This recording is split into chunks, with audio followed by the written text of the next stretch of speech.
Hi friends, welcome to NSK learning. So DSC notification వచ్చినప్పటి నుంచి కూడా అప్లికేషన్ అప్లై చేయడంలో టెట్ అప్లికేషన్లో కానీ డిఎస్సి అప్లికేషన్లో కానీ ప్రధానంగా అనేకమైనటువంటి సమస్యలు ఎదురవుతున్నట్టుగా మనకి పత్రికల్లో వార్తలు అనేవి రావడం జరుగుతున్నాయి. సో టెట్ అప్లికేషన్కి సంబంధించి ఏ విధమైనటువంటి సమస్యలు పెద్దగా లేకపోయినప్పటికీ కూడా డిఎస్సి అప్లికేషన్కి సంబంధించి అనేకమైనటువంటి ఇబ్బందులు ఎదురవుతున్నటువంటి పరిస్థితి మనకి రోజు పత్రికల్లో వస్తున్నాయి. మరి పత్రికల్లో వస్తున్నటువంటి అంశాలన్నిటికీ కూడా ఆంధ్రప్రదేశ్ విద్యాశాఖ పాఠశాల విద్యాశాఖ ఒక స్పష్టమైనటువంటి వివరణ అనేది ఇవ్వడం జరిగింది. సో ఇప్పుడే స్పష్టమైనటువంటి వివరణ అనేది ఇవ్వడం జరిగింది. సో ఇందులో కొన్ని కీలకమైన అంశాలని ప్రభుత్వం క్లారిఫికేషన్ అనేది ఇవ్వడం జరిగింది.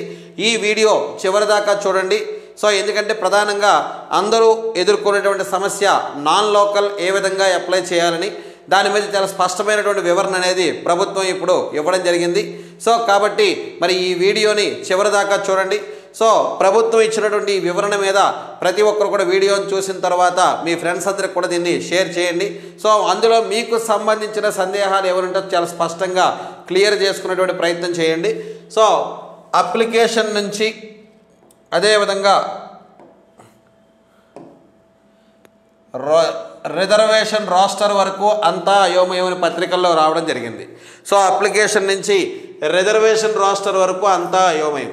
సో గతంలో మనకి డిఎస్సి నోటిఫికేషన్స్ వచ్చేటప్పుడు ఏ విధంగా వచ్చేవి అని చెప్పేసి అంటే ఒక జిల్లాలో ఎన్ని పోస్టులు ఉన్నాయి, అందులో ఓసీ ఎన్ని, బీసీ ఎన్ని, OC general, OC women, BC general, BC women, SC general, SC women, ST general, SC women, అలాగా మనకి కేటగిరీ వైజ్గా డీటెయిల్డ్గా నోటిఫికేషన్స్లో మెన్షన్ చేయడం జరిగేది. మరి తొలిసారిగా ఈసారి ఏం చేశారని చెప్పేసి అంటే రాస్టర్ పాయింట్స్ని మనకి వేకెన్సీస్లో ఇచ్చారు. సో ఇప్పుడు ప్రతి అభ్యర్థి కూడా ఏమవుతుందని చెప్పేసి అంటే ఆయా జిల్లాల్లో ఎన్ని పోస్టులు ఉన్నాయని చెప్పేసి అని వాళ్ళు మళ్ళా సెర్చ్ చేసుకోవాల్సిన పరిస్థితి. మరి ఈ విధంగా ఎప్పుడు ఇవ్వలేదు కాబట్టి అభ్యర్థులు చాలా తీవ్రమైనటువంటి గందరగోళానికి గురయ్యారు. మరి దానికి ప్రభుత్వం ఇచ్చినటువంటి నిబంధన ఏంటని చెప్పేసి అంటే ఆంధ్రప్రదేశ్ ప్రభుత్వం సూచించిన నిబంధనల ప్రకారము అన్ని రాస్టర్లు కూడా చూపించడం జరిగింది. సో 2/8/2023 సో రాస్టర్లు చూపించడం జరిగింది. కానీ బ్యాక్లాగ్ పోస్టుల విషయంలో ఆ సంవత్సరం రిక్రూట్మెంట్ యొక్క రాస్టర్ను అలాగే కొనసాగించాలి. ఎందుకంటే ప్రభుత్వం విడుదల చేసిన జీవో నెంబర్ 77 సో ప్రకారం ప్రభుత్వ ఉత్తర్వు ప్రాస్పెక్టివ్గా ఉంటుంది కానీ రెట్రోస్పెక్టివ్ కాదు.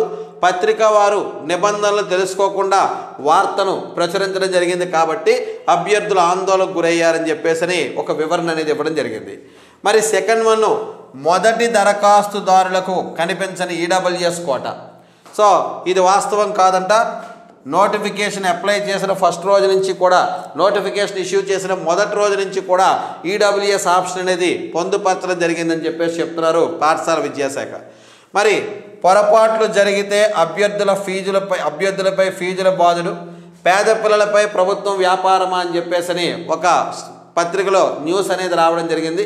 మరి దాని మీద ప్రభుత్వం ఇచ్చిన వివరణ ఏంటంటే ఇన్ఫర్మేషన్ బులెటిన్లో తెలిపిన రూల్ నెంబర్ 18 ప్రకారం సో అభ్యర్థులు తమ అప్లికేషన్లో తప్పుడు సమాచారం లేదా వివరాలు నింపినప్పుడు మాత్రమే క్రొత్త దరఖాస్తును సమర్పించాలని తెలియజేశారు.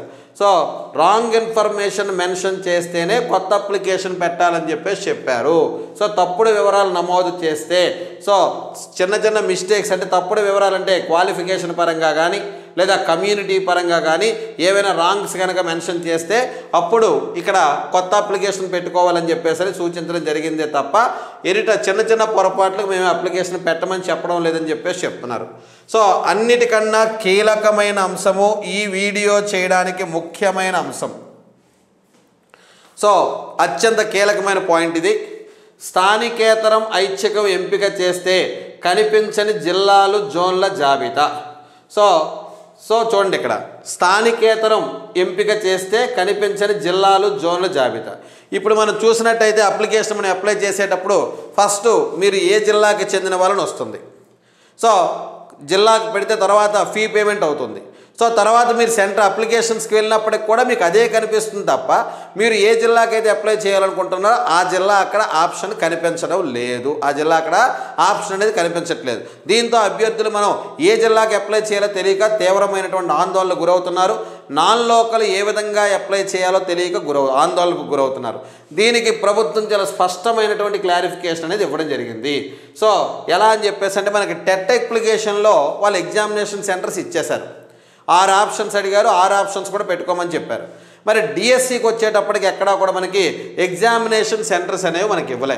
సో అయితే మనకి ఏం చేస్తారంట, స్థానికేతర అభ్యర్థులు పరీక్షా కేంద్రాలను ఎంపిక చేసుకున్న సమయంలో స్థానికేతర ఆప్షన్ అనేది ఇవ్వబడుతుంది. సో ఎగ్జామినేషన్ సెంటర్స్ అనేవి మనం సెలెక్ట్ చేసుకునేటప్పుడు నాన్ లోకల్ ఆప్షన్ అనేది ఇవ్వబడుతుంది.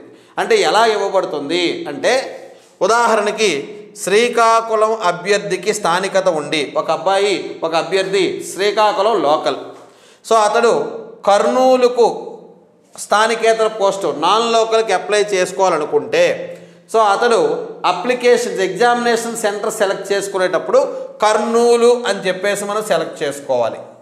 సో శ్రీకాకుళం కాకుండా ఎక్కడ సెలెక్ట్ చేసుకోవాలంటే కర్నూలులో ఎగ్జామినేషన్ సెంటర్ అనేది మీరు సెలెక్ట్ చేసుకోవాలి. సో కర్నూలులో ఎగ్జామినేషన్ సెంటర్ కనుక సెలెక్ట్ చేసుకున్నట్టయితే సో అప్పుడు మీరు కర్నూలుకి అప్లై చేసినట్టుగా కన్సిడర్ చేయడం జరుగుతుంది, కర్నూలుకి అప్లై చేసినట్టుగా మిమ్మల్ని కన్సిడర్ చేయడం జరుగుతుంది అని చెప్పేసి చెప్తాం. సో వన్స్ ఒకసారి మీరు కర్నూలుకి అప్లై చేసిన తర్వాత మిమ్మల్ని కర్నూలుగానే కన్సిడర్ చేస్తారు తప్ప మరి శ్రీకాకుళంగా కన్సిడర్ చెయ్యరు. సో ఇదే ఆప్షను జోనల్ పోస్టులకు కూడా వర్తిస్తుంది. జోనల్ పోస్టులకు కూడా ఇలాగే మీరు దరఖాస్తు చేసుకోవాల్సి ఉంటుంది అని చెప్పేసి పేర్కొనడం జరిగింది. సో జోనల్ పోస్టులకు కూడా ఈ విధంగానే అప్లై చేసుకోవాలని చెప్పేసి వీళ్ళు చెప్పడం జరిగింది. సో నాన్ లోకల్లో చూడండి సార్, ఇప్పుడు ఏమీ మీకు కనిపించదు. మీరు ఏ జిల్లాకి చెందిన వాళ్ళైతే అదే జిల్లా పేరు పెట్టేసి అప్లికేషన్ పెట్టేయాలి. సో మీకు మళ్ళీ ఎగ్జామినేషన్ సెంటర్స్ మన డిఎస్సిలో ఎగ్జామినేషన్ సెంటర్స్ మనం పెట్టలేదు కదా, అప్పుడు మనకు ఆప్షన్ ఇవ్వడం జరుగుతుంది. సో ఎగ్జామినేషన్ సెంటర్స్ పెట్టేటప్పుడు మాత్రం ఖచ్చితంగా మనం ఏ జిల్లాలో అయితే అప్లై చేసుకోవాలనుకున్నామో ఆ జిల్లాని మనం సెంటర్గా సెలెక్ట్ చేసుకోవాలి, ఆ జిల్లాని మనం సెంటర్గా సెలెక్ట్ చేసుకోవాలి.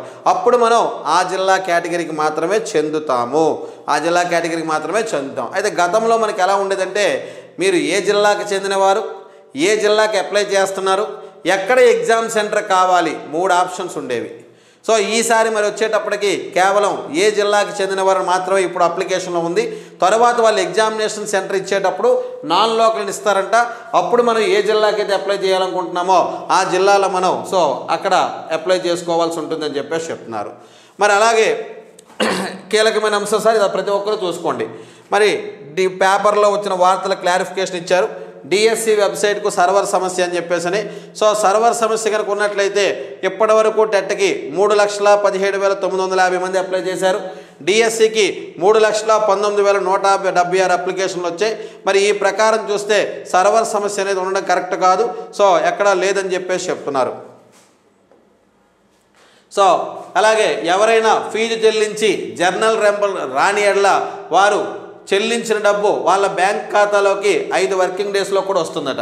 సో కొంతమంది ఫీ పేమెంట్ జరిగింది, జర్నల్ నెంబర్ రాలేదని చెప్పేసి ఇష్యూ ఉంది. సో వాళ్ళకి 5 వర్కింగ్ డేస్లోగా వాళ్ళ యొక్క అమౌంట్స్ అనేవి మళ్ళీ బ్యాంక్ అకౌంట్లోకి వస్తాయని చెప్పి ప్రభుత్వం క్లారిఫికేషన్ ఇవ్వడం జరిగింది. అలాగే సీటెట్ వివరాలు నమోదు చేయడంలో సమస్యలు. So department of school education దగ్గర సెంట్రల్ టెట్ బేస్ ఉండదు కాబట్టి సీటెట్ పరీక్ష కేటాయించిన మొత్తం మార్కులు, పొందిన గరిష్ట మార్కులు తానే నమోదు చేయాలి. సో ఏపీ టెట్ మాత్రమే అర్హత కలిగిన వారు వాళ్ళ హాల్ టికెట్ నెంబర్ మాత్రమే నమోదు చేస్తే సరిపోతుందని చెప్పేసి చెప్తున్నారు. మరి ఎడిట్ ఆప్షన్ లేకుండా 30,000 మందికి అవస్థలని చెప్పేసి చెప్తున్నారు.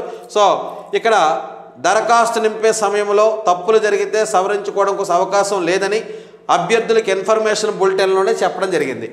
సో అభ్యర్థుల సమస్యలు పరిగణలో తీసుకొని వారికి అప్లికేషన్ ఎడిట్ చేసుకొని మరలా సమర్పించడానికి అవకాశం ఇవ్వడం జరిగింది.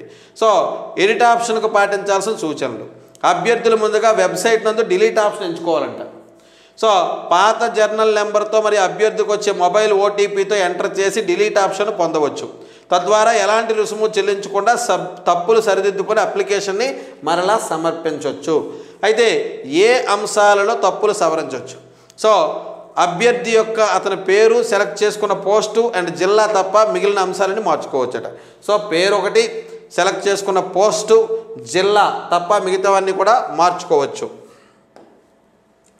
అలాగే ఒకవేళ అభ్యర్థి తన పేరులో స్పెల్లింగ్ మిస్టేక్ ఉంటే పరీక్షా కేంద్రంలో నామినల్ రూల్స్ మీద సంతకం చేసేటప్పుడు మీ యొక్క తప్పును సవరించుకోవచ్చు అని చెప్పేసి స్కూల్ ఎడ్యుకేషన్ చెప్పడం జరిగింది. అన్నిటికన్నా మరొక ముఖ్యమైన అంశం ఏదని చెప్పేసి అంటే అప్లికేషన్కి ఫీజు అనేది అప్లికేషన్ డేట్ ఎక్స్టెన్షన్ చేశారు. సో మరో 3 రోజులు అనగా ఫిబ్రవరి 25 రాత్రి 12 గంటల వరకు కూడా ఫీజు చెల్లించడానికి మనకి అవకాశం అనేది కల్పించడం జరిగింది. సో మరి ఈ వివరాలతో కమిషనర్ అండ్ స్కూల్ ఎడ్యుకేషన్ మనకి ఆంధ్రప్రదేశ్ ప్రభుత్వం నుంచి ఒక ప్రకటన అనేది రావడం జరిగింది. సో ఈ వివరాలన్నీ కూడా అభ్యర్థులందరూ కూడా ఒక్కసారి ఈ వీడియోని జాగ్రత్తగా చూసి మీ అప్లికేషన్లో ఏమైనా మార్పులు చేర్పులు చేసుకోవాలనుకుంటే చాలా స్పష్టమైన సమాచారాన్ని పొందగలుగుతారు. Thank you friends.